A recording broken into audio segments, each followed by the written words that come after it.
Good morning, everyone, and welcome to Main Street Live. We are so glad you're here. We missed you last week. Hopefully you had an incredible Easter with your family. So this week we are talking about patience. And patience is basically enduring, not getting angry. Just recently I had to go to the doctor's office. Oh, it was boring. I had to sit there and wait and wait and wait and wait and wait, and guess what? I had to wait a long time. Now, in life, you're gonna have to wait. When you're a little kid and someone says you're not big enough to do that, you have to wait till you're bigger.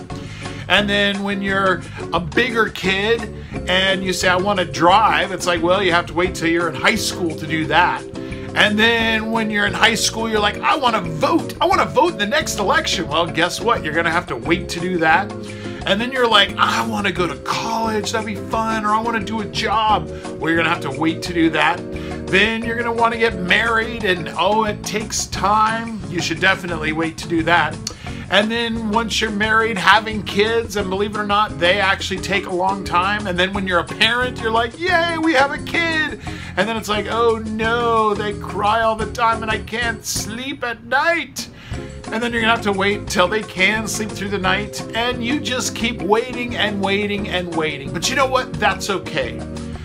God has designed us to wait for different things. And as a matter of fact, when we pray, oftentimes the answer to our prayers involves waiting. Sometimes it's a yes, sometimes it's a no, and sometimes it's a wait until later. Now I'm going to tell you a quick story.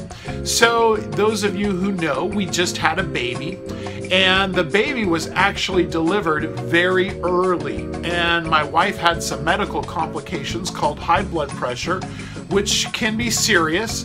And if it's serious, and say she has a stroke or some other problem, well then the baby in the womb, they're cut off from blood. So it would be very serious.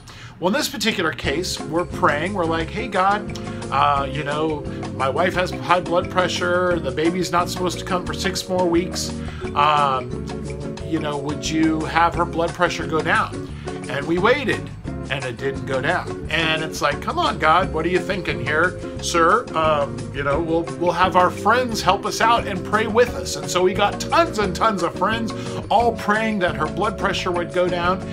And I confess, in the back of my head, I wasn't saying anything to people, but I was kind of getting a little bit angry. Why aren't you fixing this, God? I wanted it fixed.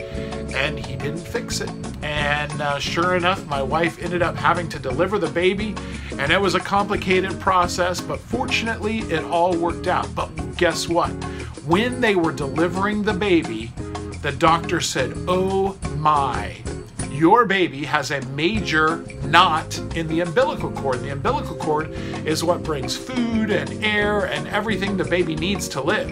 And so if God had answered my prayer and he had solved Melinda's blood pressure and we had gone home for another 6 weeks, most likely that baby would have died. And the nurse said, did you know this baby is a miracle baby, which is pretty amazing. So patience. You have to know that, you know what, God is in control. And even though I think I know what I need, he knows even better.